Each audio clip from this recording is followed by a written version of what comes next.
Hi hello friends, ಎಲ್ಲರಿಗೂ ನನ್ನ ನಮಸ್ಕಾರಗಳು. Welcome back to my YouTube channel serial ಕಥೆಗಳ ಲೋಕ. ಯಾರೆಲ್ಲ ಫಸ್ಟ್ ಟೈಮ್ ನೋಡ್ತಾ ಇರೋ ದಯವಿಟ್ಟು ನನ್ನ ಚಾನಲ್ ಸಬ್ಸ್ಕ್ರೈಬ್ ಮಾಡ್ಕೊಳ್ಳಿ. ಹಾಗೆ ವಿಡಿಯೋ ಕೊನೆವರೆಗೂ ನೋಡಿ, ಲೈಕ್ ಮಾಡಿ. ಈ ದಕ್ಷ ಮಹಾರಾಜರು ತಾವು ನಿರ್ಮಿಸಿದಂಥ ಶ್ರೀಮಾನ್ ವಿಷ್ಣು ಅವರ ವಿಗ್ರಹವು ದೇವಸ್ಥಾನದ ಒಳಗಡೆ ಬರುತ್ತದೆ ಸಲೀಸಾಗಿ. ಆದರೆ ಅಲ್ಲಿಗೆ ಬಂದು ನಿಂತು ಬಿಡುತ್ತದೆ. ಅದು ಗರ್ಭಗುಡಿ ಪ್ರವೇಶಿಸಲು ಆಗುತ್ತಿಲ್ಲ.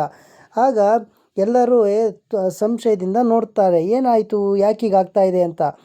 ಉದ್ದಕ್ಕೂ ಮೆರವಣಿಗೆಯೊಂದಿಗೆ ಅಷ್ಟು ಸಲೀಸಾಗಿ ಬಂದಂಥ ವಿಗ್ರಹ ಇಲ್ಲಿ ಗರ್ಭಗುಡಿ ಪ್ರವೇಶ ಮಾಡಲು ಯಾಕೆ ನಿರಾಕರಿಸುತ್ತಿದೆ ಅನ್ನೋ ಉದ್ದೇಶ ಯಾರಿಗೂ ಗೊತ್ತಾಗಲ್ಲ. ಅದರಲ್ಲಿ ದಕ್ಷ ಪ್ರಜಾಪತಿಯು ಏನಾಯಿತು, ಏಕೆ ವಿಗ್ರಹ ಅಲ್ಲಾಡುತ್ತಿಲ್ಲ, ನಿಂತಲ್ಲಿ ನಿಂತಿದೆ ಎಂದು ಕೇಳುತ್ತಾರೆ. ಆಗ ಅವರ ಸೇವಕರು ಬರುತ್ತಾರೆ. ಬಂದು, ಮಹಾಪ್ರಭು, ವಿಗ್ರಹವನ್ನು ಎಳೆಯುವುದಲ್ಲ, ಅಲುಗಾಡಿಸಲು ಸಹ ಆಗುತ್ತಿಲ್ಲ ಎಂದು ಹೇಳುತ್ತಾರೆ. ಸೇವಕರು ಆಗುವುದಿಲ್ಲ ಎನ್ನುತ್ತಿದ್ದಾರೆ ಎಂದು ಹೇಳಿದಾಗ, ಇದೇನು ಮಾತು ಆಡುತ್ತಿದ್ದೀರಿ ನೀವು? ಸೇವಕರಿಗೆ ಇಲ್ಲೇನು ಕೊರತೆ ಇದೆಯೇ? ಕಳಿಸಿ ಇನ್ನಷ್ಟು ಸೇವಕರನ್ನು. ಎಳೆಯಲಿ, ವಿಗ್ರಹ ಹೋಗಲಿ, ಮುನ್ನುಗ್ಗಲಿ ಅಂತ ಹೇಳಿ ಕಳಿಸುತ್ತಾರೆ. ಆಯಿತು ಪ್ರಭು ಅಂತೇಳಿ ಮತ್ತಷ್ಟು ಸೇವಕರನ್ನು ಕರೆದುಕೊಂಡು ಬಂದು ಆ ಮೂರ್ತಿಯನ್ನು ಎಳೆಯಲು ಪ್ರಾರಂಭಿಸುತ್ತಾರೆ. ಅಷ್ಟೊಂದು ಸೇವಕರು ಕೈ ಹಾಕಿ ಎಳೆಯಲು ಪ್ರಾರಂಭಿಸಿದರೂ ಸಹ ಆ ಮೂರ್ತಿಯು ಸ್ವಲ್ಪ ಒಂದು ಇಂಚು ಅಲುಗಾಡುವುದಿಲ್ಲ. ಇದನ್ನು ನೋಡಿದಂಥ ದಕ್ಷ ಪ್ರಜಾಪತಿಯು ಸ್ವಲ್ಪ ಕೋಪ ಹಾಗೂ ಬೇಸರಗೊಂಡು, ಮತ್ತಷ್ಟು ಜನ ಸೇವಕರು ಕರೆತನ್ನಿ, ಎಲ್ಲರೂ ಒಟ್ಟಾಗಿ ಮೂರ್ತಿಯನ್ನು ಎಳೆಯಿರಿ, ಒಟ್ಟಲ್ಲಿ ಮೂರ್ತಿಯು ದೇವಾಲಯವನ್ನು ಸೇರಲೇಬೇಕು ಎಂದು ಹೇಳುತ್ತಾರೆ. ಆದರೂ ಮೂರ್ತಿಯನ್ನು ಅಲುಗಾಡಿಸಿದ್ದಾಗ ಪ್ರಜಾಪತಿ ಸ್ವಲ್ಪ ಆತಂಕಗೊಳಗಾಗುತ್ತಾರೆ. ಅಷ್ಟೇ ಅಲ್ಲದೆ ಅಲ್ಲಿದ್ದ ಸಪ್ತ ಋಷಿಗಳು, ಜನಸ್ತೋಮ ಎಲ್ಲರೂ ಸಹ ಆತಂಕಗೊಳ್ಳುತ್ತಾರೆ. ಅಷ್ಟರಲ್ಲಿ ಸಪ್ತ ಋಷಿಗಳಲ್ಲಿ ಒಬ್ಬರಾದಂಥ ಕಶ್ಯಪರು ಬಂದು ಪ್ರಜಾಪತಿ ಅವರಿಗೆ ಹೇಳುತ್ತಾರೆ, ಪ್ರಜಾಪತಿ, ನಿನಗೂ ಈ ವಿಗ್ರಹ ನೀನು ಎಷ್ಟೇ ಪ್ರಯತ್ನ ಪಟ್ಟರೂ ದೇವಾಲಯದ ಒಳ ಪ್ರವೇಶಿಸುವುದಿಲ್ಲ. ಏಕೆಂದರೆ ವಿಷ್ಣು ಮೂರ್ತಿಯು ಅಪೂರ್ಣವೆಂದು ನಿಮಗೂ ತಿಳಿದಿದೆ. ಅಪೂರ್ಣ ವಿಗ್ರಹ ಹೇಗೆ ತಾನೇ ದೇವಾಲಯ ಪ್ರವೇಶಿಸುವುದು? ನೀವೇ ಯೋಚನೆ ಮಾಡಿ ಅಂತ ಹೇಳಲು ಹೋದಾಗ ಅವರು ಅಂತ ಅವರಿಗೆ ಮಾತಾಡಬೇಡಿ ಅಂತ ಸನ್ನೆ ಮಾಡುತ್ತಾರೆ. ಪ್ರಜಾಪತಿಯವರು ದರ್ಪದಿಂದ, ನಾನು ನನ್ನ ಕೆಲಸಗಳಲ್ಲಿ ಯಾರಿಗೂ ಹಸ್ತಕ್ಷೇಪ ಮಾಡುವ ಅಧಿಕಾರ ಇನ್ನೂ ಯಾರಿಗೂ ನೀಡಿಲ್ಲ. ನಾನು ಮಾಡಿಸಿರುವ ಪ್ರತಿಮೆಯು ಮೂರ್ತಿಯು ಅಪೂರ್ಣ ಎಂದು ಹೇಳಲು ಇಚ್ಛಿಸುವಿರಾ ನೀವು? ಆ ಅಧಿಕಾರವನ್ನು ನಿಮಗೆ ಕೊಟ್ಟವರು ಯಾರು ಅಂತ ಕೇಳುತ್ತಾರೆ. ಆಗ ಕಶ್ಯಪ ಮಹರ್ಷಿಯವರು, ಪ್ರಜಾಪತಿ, ಈಗಲೂ ನಿನಗೆ ಕಾಲ ಮಿಂಚಿಲ್ಲ. ನಿನ್ನ ಪ್ರಜೆಗಳ ಎದುರೇ ನಿನ್ನ ಮಾನ ಮರ್ಯಾದೆ ಹೋಗುವುದನ್ನು ತಡೆಯದುಕೋ. ಅಷ್ಟೇ ಅಲ್ಲ, ಭಗವಂತನು ಮಾಡಿದ ನಿಯಮಗಳನ್ನು ಮೀರಬೇಡ ಎಂದು ಎಚ್ಚರಿಸುತ್ತಾರೆ. ಇದನ್ನೆಲ್ಲ ಸೂಕ್ಷ್ಮವಾಗಿ ಗಮನಿಸುತ್ತಿದ್ದ ಸತಿದೇವಿಯು ಶಿಲ್ಪಿಯನ್ನು ಮಾತನಾಡಿಸಲು ಬರುತ್ತಾರೆ. ಶಿಲ್ಪಿ ಹತ್ತಿರ ಬಂದು, ಶಿಲ್ಪಿ, ನೀನು ಮಾಡಿದ ತಪ್ಪಿಗೆ ನನ್ನ ತಂದೆ ನನ್ನ ಪ್ರಜೆಗಳ ಎದುರಿಗೆ ಅವಮಾನ ಅನುಭವಿಸಬೇಕೆ? ಏಕೆ ಹೀಗೆ ತಪ್ಪು ಮಾಡಿದೆ? ಎಲ್ಲರೂ ಹೇಳುತ್ತಿದ್ದಾರೆ ಆ ವಿಗ್ರಹವು ಅಪೂರ್ಣವಾಗಿದೆ ಎಂದು. ಇದು ನಿಜವೇ? ಅಪೂರ್ಣವಾಗಿದ್ದರೆ ಅಂಥ ವಿಗ್ರಹವನ್ನು ನೀನೇಕೆ ಮಾಡಿದೆ ಎಂದು ಕೇಳುತ್ತಾರೆ. ಆಗ ಶಿಲ್ಪಿಯು, ದೇವಿ, ನೀವು ಹೇಳುತ್ತಿರುವುದು ನಿಜವೇ, ಅದು ಅಪೂರ್ಣ ವಿಗ್ರಹವೇ. ಆದರೆ ನಾನು ಅದನ್ನು ಬಿಟ್ಟು ಬೇರೇನು ಮಾಡಲು ಆಗುವುದಿಲ್ಲ. ಏಕೆಂದರೆ ಮಹಾರಾಜರು ನನಗೆ ಏನನ್ನು ಮಾಡಲು ಹೇಳಿದ್ದರೋ ಅಷ್ಟು ಮಾತ್ರ ಮಾಡಬಲ್ಲೆ ಎಂದು ಹೇಳುತ್ತಾನೆ. ಇದರಲ್ಲಿ ನನ್ನ ತಪ್ಪೇನು ಇಲ್ಲ ದೇವಿ. ಹಾಗೆ ಆ ವಿಗ್ರಹ ಅಪೂರ್ಣ ಎನ್ನುವುದು ಅಷ್ಟೇ ನಿಜ ದೇವಿ ಎಂದು ಹೇಳುತ್ತಾನೆ. ಇತ್ತ ಕಡೆ ಸೇವಕರು ವಿಗ್ರಹವನ್ನು ಎಳೆಯಲು ಯತ್ನಿಸುತ್ತಿದ್ದಾರೆ. ಆದರೆ ವಿಗ್ರಹವು ಒಂದಿಂಚು ಅಲುಗಾಡುತ್ತಿಲ್ಲ. ಇದನ್ನು ಗಮನಿಸಿದ ದಕ್ಷ ಮಹಾರಾಜನು, ವಿಗ್ರಹವು ಒಳಗೆ ಹೋಗದಿರುವುದಕ್ಕೆ ಒಂದು ಕಾರಣವಿದೆ. ನಾನು ಮಹಾವಿಷ್ಣುವನ್ನು ಮತ್ತಷ್ಟು ಸಂತೃಪ್ತಪಡಿಸಬೇಕಿದೆ.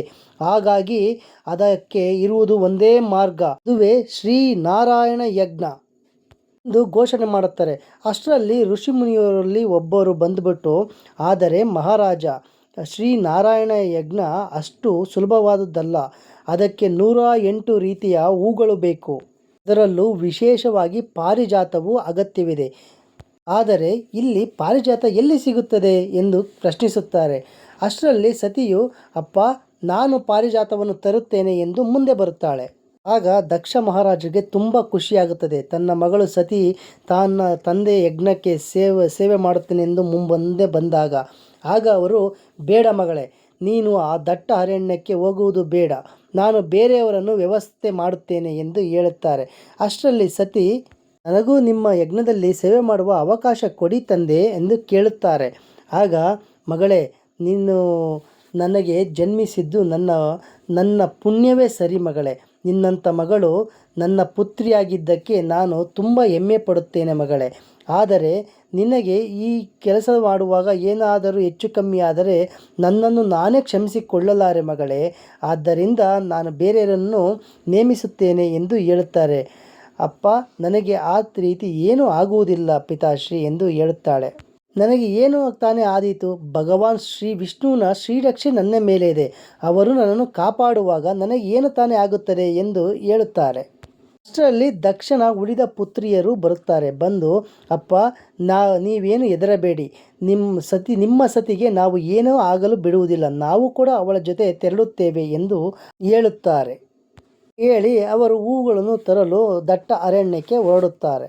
ಯಜ್ಞಕ್ಕೆಂದು ಹೂ ತರಲು ದಟ್ಟ ಅರಣ್ಯಕ್ಕೆ ಸತಿ ಹಾಗೂ ಅವಳ ಸಹೋದರಿಯರು ಹೋಗುತ್ತಾರೆ.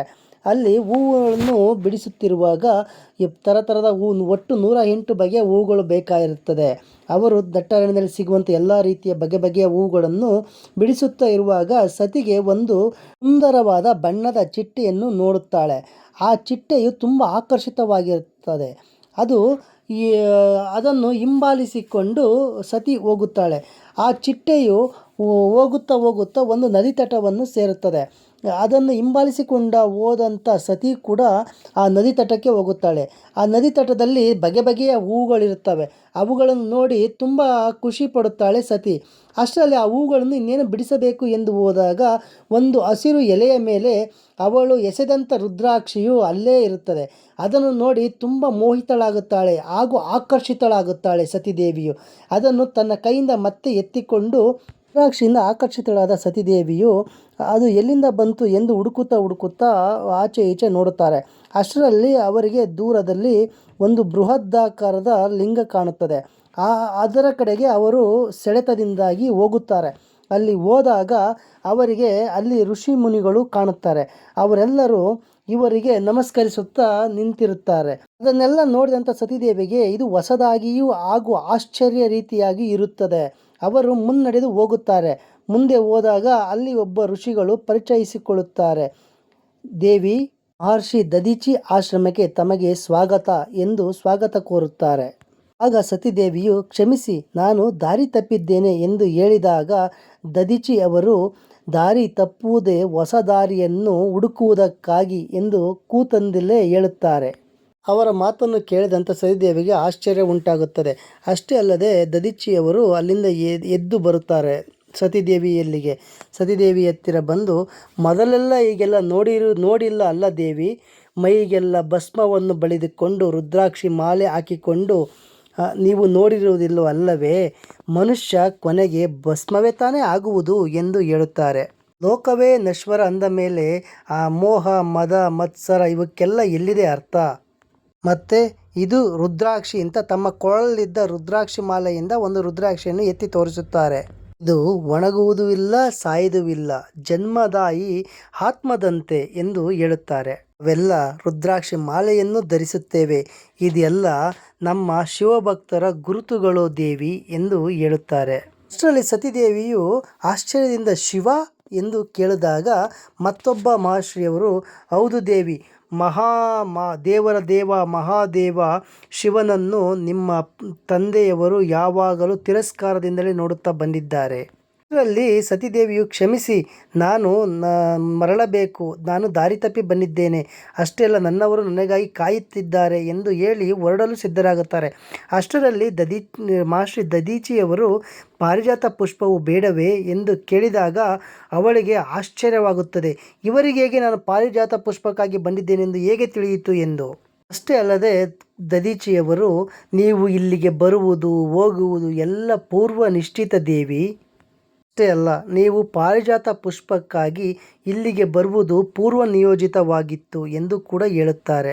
ದಕ್ಷಿಣ ಮಗಳೇ ಸತಿದೇವಿ ಎಂದು ಹೇಳುತ್ತಾರೆ. ಹಾಗೆ ಅವರನ್ನು ನಿಮಗೆ ಇನ್ನೂ ವಿಚಾರಗಳನ್ನು ತಿಳಿಸುತ್ತೇನೆ ಬನ್ನಿ ಎಂದು ತಮ್ಮ ಜೊತೆಯಲ್ಲಿ ಕರೆದುಕೊಂಡು ಆ ಬೃಹದಾಕಾರ ಲಿಂಗದ ಬಳಿ ಕರೆದೊಯ್ಯುತ್ತಾರೆ. ಆಗ ಸತಿದೇವಿಯು, ಹಾಗಾದರೆ ನಾನು ಇಲ್ಲಿ ಬರುವುದು ಪಾರಿಜಾತ ಪುಷ್ಪಕ್ಕಾಗಿ ಎನ್ನುವುದು ಪೂರ್ವ ನಿಯೋಜಿತವಾಗಿದ್ದರೆ ವಿಗ್ರಹವು ಗರ್ಭಗುಡಿಯನ್ನು ಪ್ರವೇಶಿಸದೇ ಇರುವುದು ಸಹ ಪೂರ್ವ ನಿಯೋಜಿತವಾಗಿತ್ತೇ ಎಂದು ಕೇಳುತ್ತಾರೆ. ಆಗ ಋಷಿ ದಧೀಚಿಯವರು ಹೇಳುತ್ತಾರೆ, ಇದು ಅಷ್ಟೇ ಅಲ್ಲ, ನಿಮ್ಮ ತಂದೆಯ ಯಜ್ಞವೂ ಕೂಡ ವಿಫಲವಾಗುವುದು ಸಹ ಪೂರ್ವ ನಿಯೋಜಿತವೇ ಆಗಿತ್ತು. ಏಕೆಂದರೆ ಅಪೂರ್ಣ ವಿಗ್ರಹವು ಯಾವುದೂ ಸಹ ಪ್ರತಿಷ್ಠಾಪನೆಗೆ ಯೋಗ್ಯವಾದುದಲ್ಲ. ಅಷ್ಟರಲ್ಲಿ ಸತಿದೇವಿ, ವಿಗ್ರಹದಲ್ಲಿ ಅಂಥದ್ದು ಅಪೂರ್ಣವಾದದ್ದು ಏನಿದೆ ಎಂದು ಕೇಳಿದಾಗ ದಧೀಚಿಯವರು ನಕ್ಕು ಬಿಟ್ಟು ಹೇಳುತ್ತಾರೆ, ಬನ್ನಿ, ಅಪೂರ್ಣವಾದುದು ಏನಿದೆ ಎಂದು ನಿಮಗೆ ಮುಂದೆ ತಿಳಿಸುತ್ತೇನೆ ಎಂದು ಕರೆದೊಯ್ಯುತ್ತಾರೆ. ಆಗ ಅವರಿಬ್ಬರು ಬೃಹದಾಕಾರದ ಲಿಂಗದ ಹತ್ತಿರ ಬಂದು ನಿಲ್ಲುತ್ತಾರೆ. ಆಗ ದಧೀಚಿಯವರು ಹೇಳುತ್ತಾರೆ, ನೀವು ಈ ಲಿಂಗವನ್ನು ಸ್ಪರ್ಶಿಸಿ ನಿಮ್ಮ ತಂದೆಯವರು ಕೆತ್ತಿಸಿರುವ ವಿಗ್ರಹವನ್ನು ನೆನಪಿಸಿಕೊಳ್ಳಿ. ಆಗ ಆ ವಿಗ್ರಹ ಹೇಗೆ ಅಪೂರ್ಣ ಎಂಬುದು ನಿಮಗೆ ಗೊತ್ತಾಗುತ್ತದೆ ಎಂದು ತಿಳಿಸುತ್ತಾರೆ. ಸತಿದೇವಿಯು ದಧೀಚಿಯವರು ಹೇಳಿದ ರೀತಿಯಲ್ಲಿ ಆ ಲಿಂಗವನ್ನು ಸ್ಪರ್ಶಿಸಿ ತನ್ನ ಕೈಯಿಂದ ಕಣ್ಣು ಮುಚ್ಚಿ ಅವರ ತಂದೆ ಕೆತ್ತಿಸಿದಂಥ ವಿಗ್ರಹವನ್ನು ನೆನಪು ಮಾಡಿಕೊಳ್ಳುತ್ತಾರೆ. ಆಗ ಅವರಿಗೆ ವಿಷ್ಣುವಿನ ಮುಖ ಹಾಗೂ ಲಕ್ಷ್ಮೀದೇವಿ ಹಾಗೆ ವಿಷ್ಣುವಿನ ನಾಭಿಯಿಂದ ಹೊರಟಂಥ ಬ್ರಹ್ಮದೇವರು ಹಾಗೂ ವಿಷ್ಣುವಿನ ಬಲಗೈಯಿನ ಕೆಳಗೆ ಶಿವಲಿಂಗವನ್ನು ಇಡಬೇಕಾದ ಜಾಗದಲ್ಲಿ ಖಾಲಿ ಇರುವುದು ಅವಳಿಗೆ ತಿಳಿಯುತ್ತದೆ. ಹಾಗೆ ವಿಷ್ಣು ಅಲ್ಲಿ ಒಂದು ಲಿಂಗ ಇಟ್ಟು ಅದರ ಮೇಲೆ ಹೂವು ಬೀಳುವ ರೀತಿ ಆಗುತ್ತದೆ. ಅದನ್ನು ಕಂಡು ಬೆಚ್ಚಿ ಬೀಳುತ್ತಾರೆ ಸತಿದೇವಿಯು. ಅಷ್ಟರಲ್ಲಿ ದಧೀಚಿಯವರು ಮತ್ತೆ ಹೇಳುತ್ತಾರೆ, ಹೇಗೆ ಬ್ರಹ್ಮನು ಸೃಷ್ಟಿಕರ್ತನೋ ಹಾಗೆ ಪ್ರಪಂಚವನ್ನು ನಡೆಸುವವನು ಶ್ರೀ ಮಹಾವಿಷ್ಣು, ಹಾಗೆಯೇ ಕೊನೆಗೆ ಲಯಕಾರನಾದ ದೇವರ ದೇವ ಮಹಾದೇವನು.